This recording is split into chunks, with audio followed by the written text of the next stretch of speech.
3 তারিখে যখন উনি দরবার করলেন, তো দরবারের সময় অফিসাররা কথাবার্তা বলছেন, উনি অনেকের মতামত নিচ্ছেন।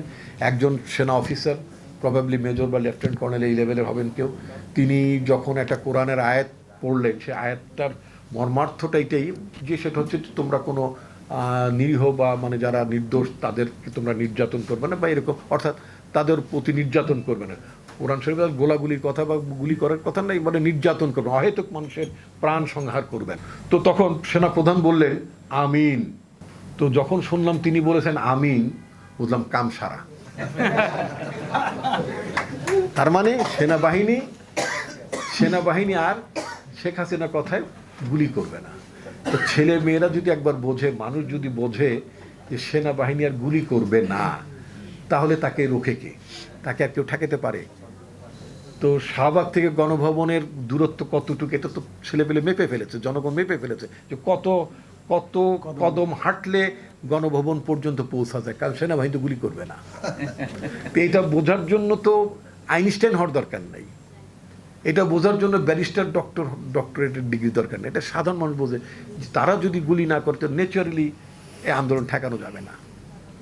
উনি যখন বলেন, শেখ হাসিনাকে বলেন যে না এটা আমরা পারবো না, তো শেখ হাসিনার তারও বোঝা উচিত ছিল তারও সময় শেষ। এটা উনি বুঝতে পারেন, সেটা ওনার ব্যর্থতা। প্রত্যেককে আসলে বিষয়টা বুঝতে হয়, জানতে হয়। তিনি যদি বোঝেন এবং জানেন তাহলে সমস্যাটা হয় না। তো এটা সে ইনু সাহেবকে বুঝতে হবে, আমরা যারা রাজনৈতিক দল করি আমাদেরও বুঝতে হবে, উপদেষ্টাদেরও বুঝতে হবে, পরিবেশ পরিস্থিতি বুঝতে হবে। তো এখন একটা সংকটের মধ্য দিয়ে আমরা মানে দেশটা পার হচ্ছি। সেই সংকট শুধুমাত্র অর্থনৈতিক সংকট না, সেই সংকট রাজনৈতিক সংকট তো বটেই, কারণ বিষয়টা পুরোটাই রাজনীতি কেন্দ্রিক। আমাদের দেশকে নিয়ে নানা ধরনের ষড়যন্ত্র চলছে, এটা আপনারা আমাদের নেতৃবৃন্দের কাছে শুনেছেন, এবং সংকটটা যে চলছে সেটা আমরা সবাই বুঝতেও পারছি, তাই না? তো এই সংকটটা মোকাবেলা করার জন্য আমরা নিঃসন্দেহে চাই যে আমরা বর্তমান যে সরকারটি আছে, প্রফেসর মোহাম্মদ ইউনূসের নেতৃত্বাধীন সরকার, এই সরকারটাকে আমরা সমর্থন করছি। এই সরকারটাকে আমরা ব্যর্থ হতে দিতে চাই না। এই সরকারটা ব্যর্থ হয়ে গেলে এখানে পতিত স্বৈরাচার এক ধরনের আত্মতৃপ্তি লাভ করবে, তাদেরকে সে আত্মতৃপ্তিতে ভুগতে দিতে চাই না আমরা। এটা সত্য।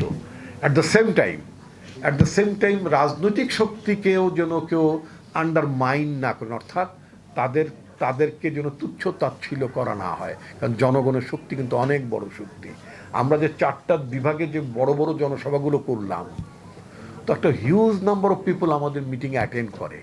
আমাদের ছাত্র শক্তি, আমাদের যুব শক্তি, আমাদের শ্রমিকদের শক্তি, আমাদের নারীদের শক্তি, সব মিলে যে বিএনপি অ্যাজ এ হোল একটা স্ট্রং এবং লার্জেস্ট পলিটিক্যাল পার্টি, তার এক্সিস্টেন্স, তার রিয়ালিটিটাকে সরকার এবং সমস্ত শক্তিকেই অনুভব করা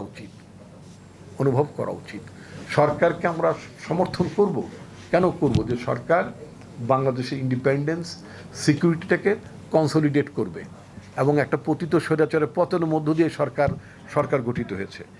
তো সেজন্য আমরা সেটাকে যেমন সমর্থন করবো, অ্যাট দ্য সেম টাইম বাংলাদেশের বিরাজনীতিকরণের প্রক্রিয়াকেও আমরা সমর্থন করব না। ঢাকা বিশ্ববিদ্যালয়ে কেউ কেউ দাবি করছেন, এখানে প্রথমে বলছেন ছাত্র রাজনীতি করা যাবে না। কথাগুলো খুব মাইনিউটলি খেয়াল করতে হবে। ছাত্র রাজনীতি করা যাবে না। ছাত্র রাজনীতির মধ্য দিয়ে 52 হয়েছে, 62 হয়েছে, 69 হয়েছে, 71 হয়েছে। বাংলাদেশে ছাত্র রাজনীতি থাকবে, ছাত্র সংগঠনের রাজনীতিও থাকতে হবে। এটাকে বিরাজনীতিকরণ করা যাবে না। শিবিরের তিনি আন্দোলনের ব্যাপারে বললেন যে দফা দাবি 9 দফাটা কিভাবে তৈরি হলো। তো তখন প্রথমে নাকি তাদের মানে শিবিরের পক্ষ থেকে বক্তব্য ছিল, শিবিরের পক্ষ থেকে সাজেশন ছিল যে ক্যাম্পাসে ছাত্র রাজনীতি চলবে না। পরবর্তীতে আব্দুল কাদের বলেছে, তার স্টেটমেন্টে তো আব্দুল কাদের বলছেন না এটা রাখেন, তখন বলেছেন না, তাহলে বলেন লেজুর ভিত্তিক ছাত্র সংগঠন চলবে না। তো পার্থক্যটা কী হলো? পার্থক্যটা লেজুর ভিত্তিক মানে কি? কেউ বিএনপির ছাত্র সংগঠনটা আপনি কি বলবেন? লেজুর ভিত্তিক বলবেন না সহযোগী বলবেন, কি বলবেন? এটা তো কোনো ইন্ডিপেন্ডেন্ট অর্গানাইজেশন না। জামাত ইসলামের ছাত্র সংগঠন, ইসলামী ছাত্র শিবিরটা কি? সেটাও তো আপনার মানে তাদের অঙ্গ সংগঠন বা কাগজে কলমে সহযোগী সংগঠন, বেসিক্যালি তো অঙ্গ সংগঠন। কারণ শিবিরের নেতারা তো পরে জামাতই করে, ছাত্রদলের ছেলে পেলে তো সব বিএনপি করে, ছাত্রলীগের ছেলে পেলে যে কোনদিন জাসদ করছে নাকি ছাত্রলীগের ছেলেরা কি কমিউনিস্ট পার্টি করছে? না বিএনপি ছাত্রদলের ছেলে কি কখনো যে কমিউনিস্ট পার্টি করছে নাকি, না জামাত ইসলাম করছে? করে নাই। তো প্রত্যেকের যেই নামেই ডাকেন না কেন, যেই নামেই আপনি ডাকেন, সেটা আপনি ছাত্রলীগ বলেন, ছাত্র শিবির বলেন, যার যার প্রত্যেক একটা মুরব্বী সংগঠন আছে। ওই মুরব্বী সংগঠনকে যারা সমর্থন করে তাদেরকে এখন ছেলেরা বলছে লেজুর ভিত্তিক সংগঠন। এখন কত কি যে লেজুর ভিত্তিক সংগঠনের নামে জামাত ইসলামের ছাত্র সংগঠন ক্রমান্বয়ে বিকশিত এবং অন্যরা কাজ করবে না বা তাদের থাকা যাবে না, সেটা কিন্তু ঠিক হবে না।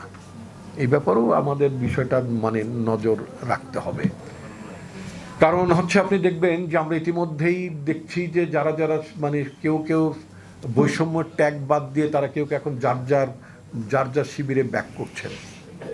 যেমন ইতিমধ্যে একজন দেখলাম সাদিক কায়েম নাম, সাদিক কায়েম, তিনি শিবিরের ঢাকা বিশ্ববিদ্যালয় শাখার নেতা ছিলেন, প্রেসিডেন্ট ছিলেন।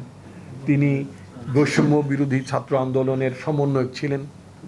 তারপরে তিনি যখন দেখলেন যে না এখন মানে কী বলে এটাকে পরিবেশ পরিস্থিতি অনুকূলে, এখন তিনি আবার ছাত্র শিবিরের নামেই প্যাডেই বিবৃতিও দিচ্ছেন।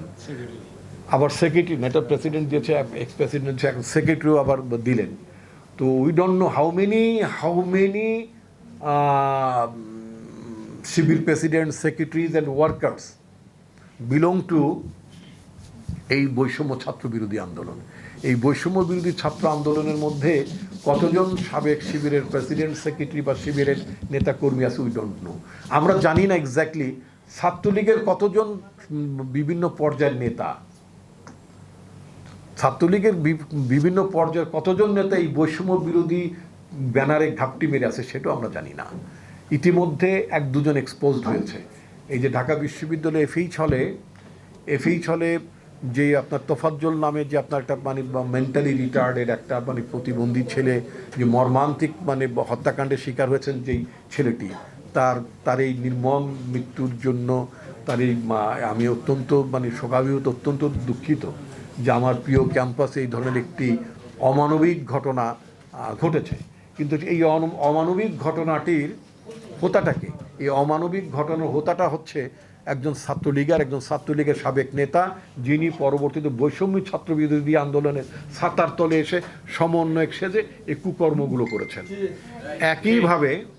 একইভাবে জাহাঙ্গীরনগর বিশ্ববিদ্যালয়ে ছাত্রলীগের সাবেক প্রেসিডেন্ট অথবা একজন সাবেক নেতা শামীম মোল্লা, তার যে মর্মান্তিক হত্যাকাণ্ডের ঘটছে, ছাত্রলীগ করুক, সো হোয়াট, সে অপরাধী হোক, অপরাধ সে করেছে নিঃসন্দেহে। বিগত শেখ হাসিনার শাসনামলের 36 দিনের আন্দোলনে সে নিপীড়কের ভূমিকা পালন করেছে। ওখানে সে প্রকাশ্যে মানে আন্দোলনরত ছাত্রছাত্রীদের বিরুদ্ধে সে অবস্থান নিয়েছে এবং সে আন্দোলন দমানোর জন্য সশস্ত্র অবস্থান নিয়েছিল। তার প্রতি ছাত্রছাত্রীদের খুব থাকতেই পারে এবং সেটার জন্য সে কিছুটা ম্যান হ্যান্ডেল যেটাকে বলে একটু হয়রানি হ্যাস্ত বা দু চারটা কিল ঘুষি হয়তো খেতে পারে, কারণ বিপ্লব আন্দোলন অভ্যুত্থানের পরবর্তী পরিস্থিতিতে এই ধরনের কিছু ঘটনা ঘটে, অনাকাঙ্ক্ষিত হলেও এই ধরনের ঘটনা ঘটে। কিন্তু মার্সিলেসলি বিটেন, মানে একেবারে নির্দয়ভাবে পেটানো বিষয়টা এটা সমর্থনযোগ্য না। তাহলে আমরা দেখলাম শামীম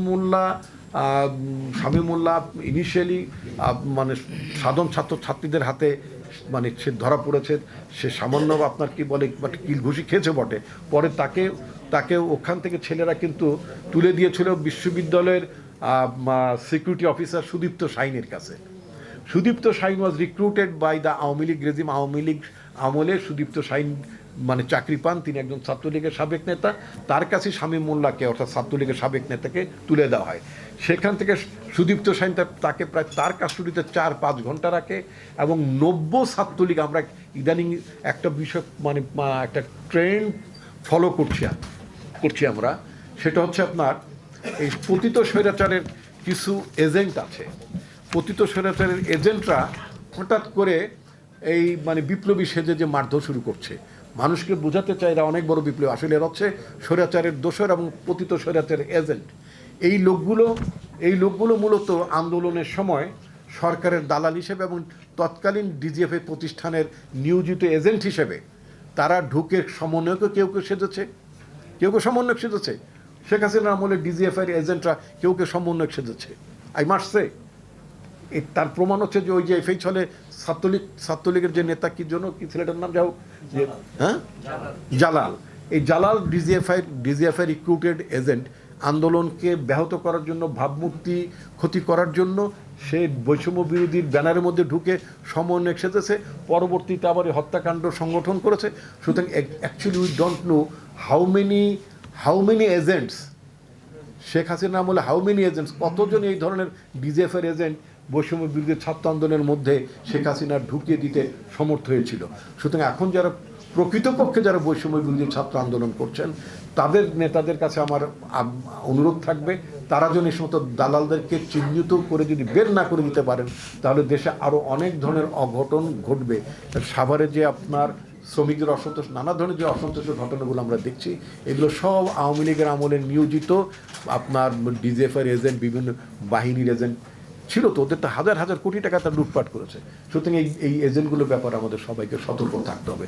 তাহলে আমরা যে বিজয়টা আমরা অর্জন করেছি সেই বিজয়টাকে আমরা কনসলিডেট করতে পারবো, আমরা এটাকে সংহত করতে পারবো।